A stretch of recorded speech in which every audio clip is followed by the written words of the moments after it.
শয়তানকে বুদ্ধি থেকে ফিরাউনের আলোচনা কোরআন শরীফের ভিতরে সবচেয়ে বেশি। তারপরেই নমরুদ। এই দুটি হলো আন্তর্জাতিক খ্যাতি সম্পন্ন দামড়া, বলদ বলদ, আবালো আবাল। মানে প্রশ্ন করলে উত্তর কি দিতে হবে তাও বোঝে না। ইব্রাহিম আলাইহিস সালাম নমরুদের দাওয়াত দিয়েছে, কুল লা ইলাহা ইল্লাল্লাহ তুফলিহু। দুনিয়ার রাজা আছিস, আখিরাতের রাজা হয়ে উঠবি, খালি লা ইলাহা ইল্লাল্লাহ কর। লা ইলাহা ইল্লাল্লাহ মানে আল্লাহ ছাড়া কোনো মাবুদ নেই, আল্লাহ রব, আল্লাহ খালেক, আল্লাহ মালিক। যখন এভাবে তারে বুঝাইছে, ও আওয়াল কয় কি আনা রব্বুকুমুল আলা, তোমার আল্লাহ কট্টুক আল্লাহ, আমি সবচেয়ে বড় রব। ইব্রাহিম আলাইহিস সালাম বলে, তোর রবের কি যোগ্যতা আছে? কয় যে তোমার রবের কি যোগ্যতা আছে? আমার রবের যোগ্যতা আছে ইউহয়ী ওয়া ইউমীত, মারে ও বাঁচায়, মারতেও পারে বাঁচাইতেও পারে। নমরুদ কয় ওয়া আনা উহয়ী ওয়া উমীত, ও তো আমিও পারি, বাঁচাইতে মারতে আমিও পারি। ইব্রাহিম আলাইহিস সালামের মাথায় ঠাটা পড়ছে, আল্লাহ কি কয়, এ তো বাঁচা মরা মনে বোঝেই না, নালি কে কয়? তো ইব্রাহিম আলাইহিস সালাম বলেন, তো তুমি বাঁচাই মারিয়ে দেখাও। তো নমরুদ জজ সাহেব অর্ডার করছে, জেলখানাতে দুটি আসামি আনো, এমন দুটি আসামি যার একটা সম্পর্কে তুমি রায় দেছো ফাঁসি, আগামীকাল ফাঁসি হবে, এটা ফাঁসির অর্ডার হয়ে গেছে, এরকম একটা নিয়ে আসো। আর যার সম্পর্কে তোমার অর্ডার আছে বেকসুর খালাস, ওদেরও নিয়ে আসো। এরকম দুটি আসামি নিয়ে আসো। তো জজ সাহেব জেলারে দিয়া এরকম দুটি আসামি নিয়ে বলছে, স্যার এর ফাঁসির হুকুম অর্ডার হয়ে গেছে, এর আগামীকাল ফাঁসি দিতে হবে, আর এর বেকসুর খালাস অর্ডার হয়ে গেছে, কালকে ছেড়ে দিতে হবে। তো নমরুদ ইব্রাহিম আলাইহিস সালাম বুঝছে, দেখছো এ মরবে, এ কালকে এলো মরবে, আর এ কালকে বাঁচবে, তা যেটা ফাঁসি হবে ওরে ছাড়িয়ে দিলাম, যাও তুমি বেকসুর খালাস, আর যারে ছাড়িয়ে দিতে হবে ওরে দেরি কাজ বই দিয়ে দে, দেখলে আমি বাঁচালাম আর মারলাম। ইব্রাহিম আলাইহিস সালামকে আল্লাহ কত বড় আবালের ফালায় পড়ছি, বাঁচা মারা বোঝে না। বাঁচা মারা মানে কি? মরে গেছে সেটারে বাঁচাই দিতে পারে, মরে গেছে সেটাকে বাঁচাই দিতে পারে, কথা বল ঠিক না? এর নাম হলো বাঁচানো। মরাডারে বাঁচাইতে পারে, বাঁচাডারে মারতে পারে, এটা একমাত্র কে পারে? আল্লাহ। তখন ইব্রাহিম আলাইহিস সালাম দেখলেন যে এরে যেমন কুকুর সেরকম মুগুর না দিলি হবে না, এতে বুঝতে পারলাম না। এবার ইব্রাহিম আলাইহিস সালাম বলতেছেন, ইন্নাল্লাহা ইয়াতি বিশ-শামসি মিনাল মাশরিক ফাতি বিহা মিনাল মাগরিব, আমার আল্লাহ জীবন ভরে সূর্য পূর্ব আকাশ থেকে উঠাইয়া পশ্চিম আকাশে ডুবায়। ও নমরুদ, তুই যদি আমার রবের চেয়ে বড় রব হইস, তাহলে সূর্যটারে তুই পশ্চিম পাশ থেকে উঠা। হইছে না পেঁয়াজ কায়দা মতো? ওর যদি বুদ্ধি থাকতো, অর্থাৎ আমিও টের পাচ্ছি, বুলাবানো বুঝতেছে, বলে বলতো কি না আমি একদিন পূব দিকে উঠেছি, তোমার আল্লাহ পারলি পশ্চিম দিক দিয়ে আনুস, কথা এই কবে না? ও আওরে বলছে না, তাই হয় নাকি? এত বড় বেলা একে একা একা ঠেলি উঠানো যায়নি। কোরআন শরীফে আল্লাহ এই কথা কয়, ফাবুহিদাল্লাযী কাফার, দামড়া হা করে পড়ছে। বিশ্ববিখ্যাত বুকা, আন্তর্জাতিক খ্যাতি সম্পন্ন, সারা দুনিয়ার রাজত্ব চালাইছে নমরুদ। ওর কথাটা কোরআন শরীফে বহু বহু আসছে, কারণ হলো ফাতাবিরু ইয়া উলিল আবসার, সারা দুনিয়ার রাজত্ব করিও মশার কামড় খেয়ে মরা লাগে, হে কিয়ামত পর্যন্ত আনেওয়ালা রাজা বাচ্চা বাহাদুর যারা আছো, আত্ম অহমিকার শক্তির বলে, ক্ষমতার বলে জমিনের আংটা ধরে উঠো আর নামাও, তোমরা শিক্ষা নিয়ে নাও নমরুদের থেকে। তারে মারতে আমার একটা পয়সা খরচ করা লাগে নাই, তোমাদেরকে মারতে আমার পয়সা খরচ করা লাগবে না। বিনা মাইরে তুমি মায়ের খাইয়া কান্দে কুল পাবা না, এ ক্ষমতা আমার আল্লাহর আছে না নাই? আল্লাহ পাক রব্বুল আলামিন কোরআনে কারীম নাজিল করেছেন আমাদের জন্য, নিজেই বলেছেন হুদাল লিন-নাসি ওয়া বায়্যিনাতিন মিনাল হুদা ওয়াল ফুরকান। এক আয়াতে আছে হুদাল লিল মুত্তাকিন, সূরা বাকারার প্রথম দিক দিয়ে। আবার কত দূর যাইয়া আছে শাহরু রমাদান আল্লাযী উনজিলা ফীহিল কুরআন হুদাল লিন-নাস ওয়া বায়্যিনাতিন মিনাল হুদা ওয়াল ফুরকান। এই কোরআনে কারীম মুত্তাকিন পরহেজগারদের হিদায়াতের জন্য আসছে, আবার গোটা মানব জাতির হিদায়াতও কোরআন শরীফের মধ্যেই আছে। খেয়াল করতেছেন সবাই? আমার খুব ঠান্ডা লাগছে, গলাও জ্বলতেছে, নাকতালু জ্বলতেছে, কতক্ষণ পারবানি তা ভালো বুঝতেছি না। আমাদের হযরত মাওলানা আব্দুর রব ফরিদি, কণ্ঠ ভালো, পরিষ্কার জবান, বহুত বড় আলেম। আল্লাহ তাআলা তাকে একটা কারামতি দেশে, সে যতক্ষণ ওয়াজ করে কালেকশনও যদি রাতভর করে তবুও মানুষ ওঠে না। এর জন্য আমি আন্তরিকভাবে দোয়া করি, আমাদের সব বড় বড় মাদ্রাসার মাহফিলে আব্দুর রব ফরিদী সাহেব বয়ান করে, শুনে পেট ভরে গেছে। এখন অল্পের মধ্যে দুই চারটে কথা। আল্লাহ পাক কোরআনে কারীম নাজিল করেছেন আমাদের হিদায়াতের জন্য, নাকি বলেন? মুত্তাকিনদের হিদায়াত কোরআন শরীফের মধ্যে। গায়ের মুত্তাকিন হিন্দু, বৌদ্ধ, খ্রিস্টান, ইহুদ, নাসারা, নাস্তিক, মুরতাদ, বেঈমান, কাফের, মুশরিক যত জাতি আছে সকল জাতির হিদায়াতের জন্য একমাত্র সিলেবাস কোরআনে কারীম। একটু ঠিক কোন? আপনারা ঠিক করলিও ঠিক, না করলিও ঠিক। আমি তো আগেও ছিলাম লক্ষ্মী ভাষা, এখনো তো আছি। তো সেই সময় যখন আগের বার ছিলাম 2001, 2, 3 অল্প অল্প মাঠে বয়ান করতাম। আমার এই লক্ষ্মী ভাষার মুরব্বী যারা ছিলেন তন্মধ্যে আব্দুল কাইয়ুম মাস্টার কাকা আমাকে নিয়ে খুব ভাবতেন এবং খুব দোয়া করতেন। তো ওয়াজের মাঠে আমাদের বক্তাদের স্বভাব, আমরা কথা একটা বললি আপনাদের কাছে জিজ্ঞেস করি ঠিক না বেঠিক। তো ঠিক হলি আপনারা কন ঠিক, বেঠিক হলি কন বেঠিক। তো উনি আমারে বলতো, মিয়া ঠিক না বেঠিক তা পাবলিকই বুঝবে কি এরিয়া। ঠিক হলি তুমি কবা ঠিক, বেঠিক হলি তুমি কবা বেঠিক। এই যে অশিক্ষিত আছে এর মধ্যে লেখাপড়া জানে না, বা জানলিও জেনারেল জানে, কোরআন হাদিস জানে না, এই কথাটা ঠিক না বেঠিক তো উনি যদি বুঝবে তেন এসে বসে থাকবে কে? কাজে এটা ওনাকে কাছে জিজ্ঞাসা করার বিষয় না, এটা তুমি বলবা ঠিক। কোরআনে কারীম আমাদের হিদায়াতের জন্য এসেছে, এ কথা ঠিক। আমি জিজ্ঞেস করি না, কিন্তু আমি কইছি ঠিক। কেউ বেঠিক কইলেও কইতে পারে, তাতে কিচ্ছু আসে যায় না। কোরআনে কারীম তো তার জায়গায় ঠিক, হিদায়াতের জন্যই আসছে। আল্লাহ তো কোরআনে কারীম সব জাতির জন্যই শান্তির বাহক। কোরআনী স্টেজ যদি কায়েম হয়, কোরআনী শাসন ব্যবস্থা যদি দুনিয়ায়, সারা দুনিয়া হতো সবচেয়ে ভালো। কমপক্ষে আমার ক্ষুদ্র বাংলাদেশে যদি কোরআনী স্টেজ কায়েম হয়, শাসন ব্যবস্থা কোরআন থেকে আসে, তাহলে এর দ্বারা মুসলমানরা যতটা সুখী হবে তার চাইতে এদেশে সংখ্যালঘু অমুসলমানরা বেশি সুখী হবে। কথা বলেন কেমন? কোরআনে কারীমের শাসন ব্যবস্থা হলো, দুই একটা বলে আমি অন্যদিক চলে যাব, বেশি দেরি করব না। কোরআনে কারীমের শাসন ব্যবস্থা হলো, কোরআন যারা মানে কোরআনের বিচার ব্যবস্থাটা তাদের উপরে প্রয়োগ হবে। আমরা মুসলমান কোরআন মানি, আমাদের A to Z জন্ম থেকে নিয়ে মৃত্যু পর্যন্ত মুসলিম জিন্দেগি 6 ভাগে বিভক্ত। 6টা বিষয় কোরআনে কারীম আমাদেরকে সিদ্ধান্ত দিয়েছে। কোরআনের ফয়সালা, আস-সারিকু ওয়াস-সারিকাতু ফাকতু আইদিয়াহুমা জাযাআম বিমা কাসাবা নাকালাম মিনাল্লাহ।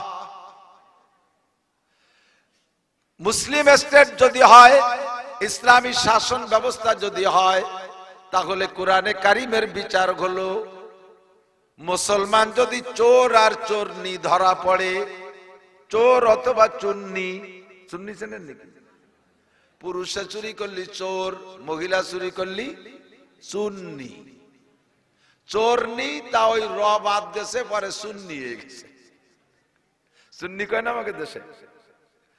চোর অথবা চুন্নি যদি ধরা পড়ে, ফাকতাউ আইদিয়াহুমা, দুইজনের হাত কেটে দাও। প্রথমবার চুরি করলে ডান হাত কেটে দাও, পরের বার চুরি করে ধরা পড়লে বাম পায়ের গোড়া টাকনু থেকে কেটে দাও। তৃতীয়বার চুরি করলে বাম হাতের কবজা কেটে দাও। চতুর্থবার আবার যদি চুরি করে, তাহলে চুরি করবে কি যে হাত তো ধুয়ে নি নাই। চোরের হাত লাগে না চুরি করতে, একজন চোখ দুটো খুঁজে ফেলাইছে, এক চোর রে চোর ধরা পড়ছে, চোখ খুঁজে দিছে। চোরের আমাবস্যার রাত আসলে গায়ের মধ্যে অস্থির জ্বালা শুরু হয়ে যায়। পূর্ণিমার চাঁদ আর চাঁদনি রাত সবার ভালো লাগে, ভালো লাগে না? আপনাদের কাছে চাঁদনি রাত ভালো লাগে না আন্ধার রাত ভালো লাগে? চাঁদনি রাত না, শুধু চোরেরই আমাবস্যার রাত ভালো লাগে। আমাবস্যার রাত আসলে চোরের মধ্যে জ্বালা ওঠে। দুইবার চুরি করে চোখ উঠে বেলাইছে, অন্ধ হয়ে গেছে। এখন চোর আমাবস্যাতে আসলে তার পরিবারের সদস্যদেরকে বলে, আমার তো ভালো লাগতেছে না, যে কোনো বাড়ির একটা ডুয়া ধরাই দে। তুমি চোখ চোখ নাই, কি করবে, খালি ডুয়া ধরাই দে, ওর ইবারত হাসিয়া মাসিয়া সব আমার মুখস্থ, কোথায় কি আছে না আছে ও আমার হিসেব আছে, খালি ডুয়া ধরাই দে। চোরে চুরি করতে হাত লাগে না, ও চুরি করলে কবজি কাইটা দেশে বাকি অংশ দিয়ে চুরি করতে পারে। কোরআনের বিচার যেভাবে আসছে, একে একে 4 বার যদি চুরি করে ধরা পড়ে 4টে হাত পা তারে কেটে দিবা। এটা হলো মুসলমান চোর, আর মুসলমান চুন্নি ধরা পড়লে এই বিচার। মুসলিম কান্ট্রিতে থাইকে যদি অমুসলমানরা চুরি করে তাহলে তাদেরকে হাত কাটবা না, কারণ তারা তোমার কোরআনী ব্যবস্থা বিশ্বাস করে না, কোরআনী বিচার তারা মানে না। কোরআনের বিচার তাদের পর প্রয়োগ করলে তারা জুলুম মনে করবে। রাষ্ট্রের শাসন ব্যবস্থা ঠিক রাখার জন্য অন্য কোন বিচার ব্যবস্থা তোমরা করবা, সেটা শরীয়তে গ্রহণ করবে, তবে তাদের হাত কাটবা না। চোখের সামনে প্রমাণ হলো কোরআনী শাসন ব্যবস্থা যদি বাস্তবায়ন হয় তাহলে মুসলমানের চাইতে অমুসলমানরা সুবিধে পায় বেশি, ঠিক না? আয-যানিয়াতু ওয়াজ-যানি ফাজলিদু কুল্লা ওয়াহিদিন মিনহুমা মিআতা জালদা। মুসলমান ইসলামী হুকুমতে যদি মুসলমান যুবক আর যুবতী জিনা করে ধরা পড়ে তাহলে উভয়কে ধরে 100 করে ডোরা মারো, পুরুষটারও 100 কুড়া, নারীটারও 100 কুড়া মারো। আর যদি মুসলিম কান্ট্রিতে অমুসলমানরা জিনা করে ধরা পড়ে তাদেরকে 100 কুড়া মারবা না, কারণ এই 100 কুড়া মারা হলো কোরআনের বিচার। ওরা তো কোরআনই মানে না, তাহলে কোরআনের বিচার তাদের পর কিভাবে করবা? তাদের পর যদি কোরআনের বিচার চাপায় দাও এটা ওরা জুলুম মনে করবে। তবে রাষ্ট্রের শাসন ব্যবস্থা ঠিক রাখার জন্য অন্য কোন নরমাল বিচার তাদের করবা। ইসলামী হুকুমত হইলে মুসলমানের চাইতে অমুসলমানরা সুবিধা বেশি পায়।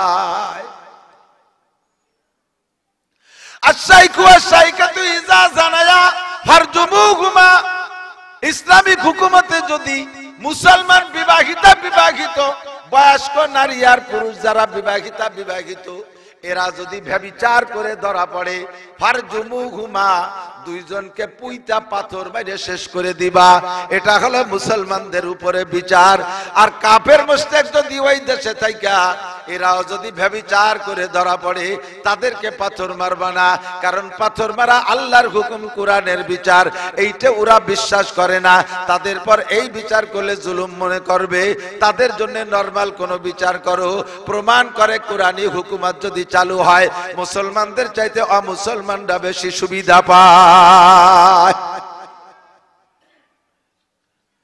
ইসলামী হুকুমত যদি হয়, রাষ্ট্র ব্যবস্থা যদি কোরআন অনুযায়ী হাদিস অনুযায়ী চলে, খলিফাতুল মুসলিমিন যদি মুসলমান হয়, তাহলে কোরআনের সংবিধান হলো ওই দেশে অমুসলমান সংখ্যালঘু যারা থাকবে মুসলমানদের কাছে, রাজার কাছে নিরাপত্তা নিয়ে তাদের ধর্মীয় অনুভূতিতে মুসলমান আঘাত করতে পারবা না, তাদের উপাসনালয় ভাঙতে পারবা না, তাদের দেবদেবীকে মারতে পারবা না, তাদের মন্দিরকে মূর্তিকে তোরা ভাঙতে পারবা না, তাদের ধর্মকে কটাক্ষ করে কথা বলবা না।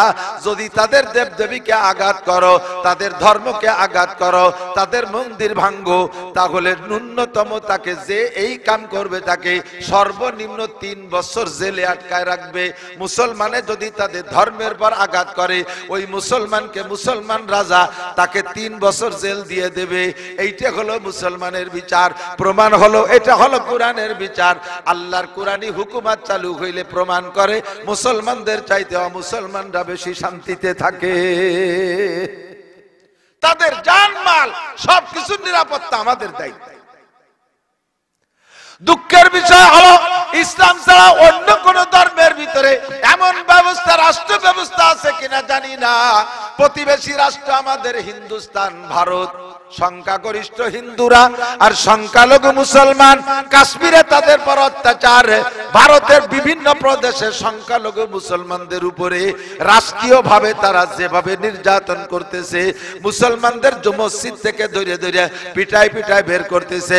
1000 বছর আগের বাবরি মসজিদটাকে ভাঙ্গা রাম মন্দির বানাইলো, সে জায়গা হাজার হাজার মুসলমানকে তারা হত্যা করে দিচ্ছে। মুসলমানদের ঈদগার মধ্যে শুয়োর ছেড়ে দিয়ে ঈদের নামাজ পড়তে দেয় না। আমরা বাংলাদেশে যদিও এখনো কুরআনী রাষ্ট্র ব্যবস্থা কায়েম করতে পারি নাই, তবে সংখ্যাগরিষ্ঠ মুসলমান, আমাদের প্রেসিডেন্ট মুসলমান, আমাদের স্বরাষ্ট্রমন্ত্রী মুসলমান, আমরা স্বাধীনের পরে যা দেখেছি আমাদের প্রধানমন্ত্রী মুসলমান, আমাদের মন্ত্রী পরিষদ বেশিরভাগই 99% থাকে মুসলমান, আমাদের সংসদ সদস্যরা মুসলমান, আমাদের উপজেলা চেয়ারম্যানরা বেশিরভাগ মুসলমান, চেয়ারম্যানরা মুসলমান, আমাদের বিচার ব্যবস্থা মুসলমানদের হাতে। এত মুসলমানদের ভিতরে সংখ্যালঘু হিন্দুরা আমাদের মুসলমানদেরকে দিবালোকে জবাই দিয়া বীর বাহাদুরের মতো বুক ফুলাইয়া ঘরে, এ দুঃখ বলার আর জায়গা নাই। ও জামানা মে মুআজ্জাজ थे মুসলমান, আমার কথা শোনো, ও জামানা মে মুআজ্জাজ थे হামিলে কুরআ হোকর हम जलील ও খার হুয়ে তারকে কুরআ হোকর। আরে মুসলমান, আমার মধ্যে মুসলমানিত্ব নাই, আমার গলায় কোরআন নাই, আমার মাথায় সুন্নাত নাই, আমার মুখে সুন্নাত নাই, আমার ঘরে ফরজ নাই, আমার বাড়ি ফরজ নাই, বডির মধ্যে ফরজ নাই, সমাজের মধ্যে ফরজ নাই, ফরজাতি সুন্নতের বলাই কোনো জায়গা নাই। কোরআন শুধু মুখে দাবি করি কোরআনের পক্ষে আমরা, অথচ কোরআন আমাদের মধ্যে আমরা বাস্তবায়ন করি না। এর কারণে আল্লাহ পাক অমুসলমান কাফের মুশরিকদের মাধ্যমে আমাদেরকে এভাবে অপমান অপদস্থ করতেছে। যদি সম্মানের জায়গায় ফিরে যেতে হয়, আল্লাহর কোরআনকে আমাদের সংবিধান বানাইয়া সামনের দিকে আগাইতে হবে, এতে সকলের একমত থাকতে হবে। কথা বলেন ঠিক কি ঠিক না? কোরআনী সংবিধান আমরা চাই কারা কারা? আল্লাহ কবুল করুক, বলেন আমিন। আমলিগ হন, বিএনপি হন, যেই হন না কেন স্বীকার করতে বাধ্য হতে হবে। কিয়ামতের ময়দানে বঙ্গবন্ধুরও যদি ভেস্তে যাইতে হয়, তার সার্টিফিকেটে মুহাম্মদুর রাসূলুল্লাহর সই থাকতে হবে। খালেদা জিয়াউর রহমান ভেস্তে যাইতে হলে তার সার্টিফিকেটে মুহাম্মদুর রাসূলুল্লাহর সই থাকতে হবে। ইরশাদ সাহেব যদি জান্নাতে যাইতে হয়, বিশ্ব নবীর সই থাকতে হবে। কথা বলেন ঠিক কি ঠিক না? আর বিশ্ব নবী সই দেবেন কাকে? যে কোরআন আর সুন্নাহকে মেনে চলে তাকে। ব্যক্তি যেমন তার মানাও তেমন, ব্যক্তি যেমন তার মানাও তেমন। আমি সাধারণ ভোটার, আমার ভোটার পর্যন্ত মানামানি। আমি যদি রাজা হই তাহলে আমার দায়িত্ব অনেক আসবে, আমার রাষ্ট্রীয়ভাবে কোরআনকে বাস্তবায়ন করে দেখাইতে হবে, নইলে আমার পাছার চামড়া থাকবে না ইনশাআল্লাহ। কথা কর না কা? ঠিক না বেঠিক তা কই নেই, কথা কথি কইছি। আল্লাহু আকবার। তো কোরআন আমাদের সংবিধান, এ কথা তো একমত।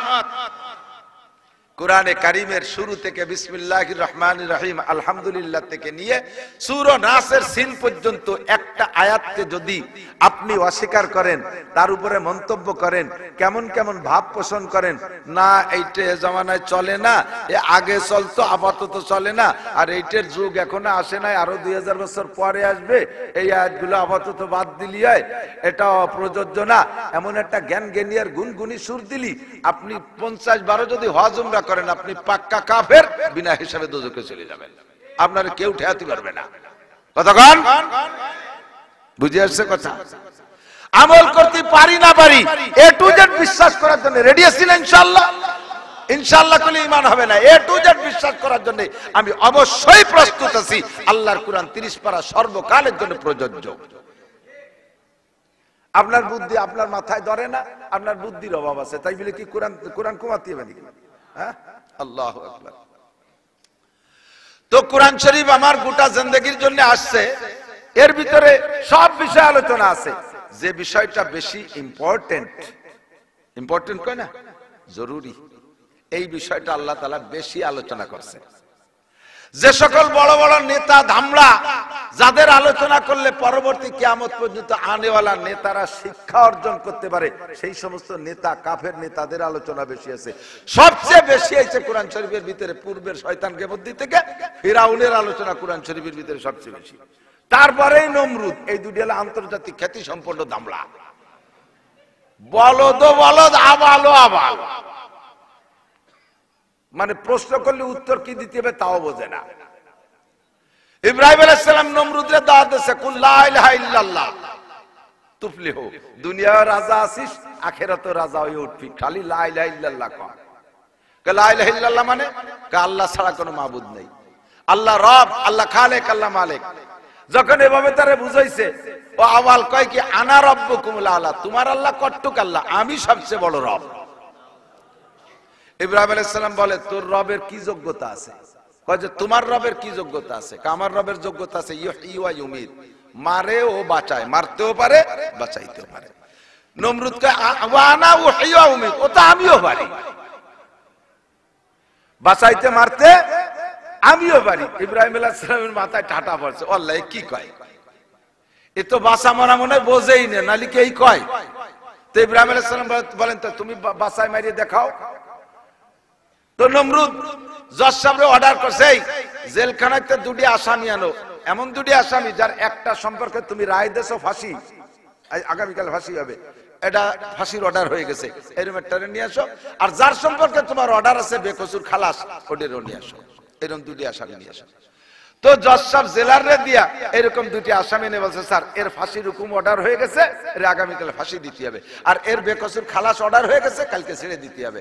তো নমরুদ ইব্রাহিম আলাইহিস সালাম বুঝছে, দেখছো এ মরবে, এ কালকে এলো মরবে, আর এ কালকে বাঁচবে, তা যেটার ফাঁসি হবে ওরে ছাড়ি দিলাম, যাও তুমি বেকসুর খালাস, আর যারে ছাড়িয়ে দিতে হবে ওরে ধরে কয় জবই দিয়ে দে, দেখলে আমি বাঁচালাম আর মারলাম।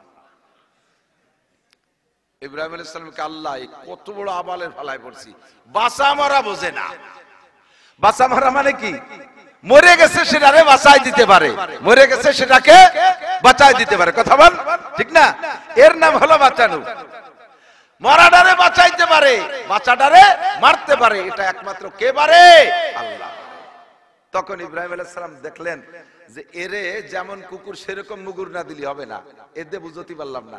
এবার ইব্রাহিম আলাইহিস সালাম বলতেছেন ইন্নাল্লাহা ইয়াতি বিশ-শামসি মিনাল মাশরিক ফাতি বিহা মিনাল মাগরিব, আমার আল্লাহ জীবন ভরে সূর্য পূর্ব আকাশ থেকে উঠাইয়া পশ্চিম আকাশে ডুবায়। ও নমরুদ তুই যদি আমার রবের চেয়ে বড় রব হইস তাহলে সূর্যটারে তুই পশ্চিম পাশ থেকে উঠা। হইছে না পেঁয়াজ কায়দা মতো? ওর যদি বুদ্ধি থাকতো অত আমিও টের পাচ্ছি, মুলামানও বুঝতেছে, বলে হয়তো কি না আমি একদিন পূব দিকে উঠেছি, তোমার আল্লাহ পারলি পশ্চিম দিক দিয়ে আনুস, কথা এই কবে না? ও আউরে বলছে না তাই হয় নাকি, এত বড় বেলা একে একা একা ঠেলি উঠানো যায়নি। কোরআন শরীফে আল্লাহ এই কথা কয় ফাবুহিতাল্লাযী কাফার, দামড়া হা করে বলছে। বিশ্ববিখ্যাত বুকা, আন্তর্জাতিক খ্যাতি সম্পন্ন, সারা দুনিয়ার রাজত্ব চালাইছে নমরুদ। ওর কথাটা কোরআন শরীফে বহু বহু আসছে, কারণ হলো ফাতাবিরু ইয়া উলিল আবসার, সারা দুনিয়ার রাজত্ব করিও মশার কামড় খেয়ে মরা লাগে, হে কিয়ামত পর্যন্ত আনেওয়ালা রাজা বাচ্চা বাহাদুর যারা আছো, আত্ম অহমিকার শক্তির বলে, ক্ষমতার বলে জমিনের আংটা ধরে উঠো আর নামাও, তোমরা শিক্ষা নিয়ে নাও নমরুদের থেকে। তারে মারতে আমার একটা পয়সা খরচ করা লাগে নাই, তোমাদেরকে মারতে আমার পয়সা খরচ করা লাগবে না, বিনা মাইরে তুমি মায়ের খাইয়া কান্দে কুল পাবা না। এ ক্ষমতা আমার আল্লাহর আছে না নাই?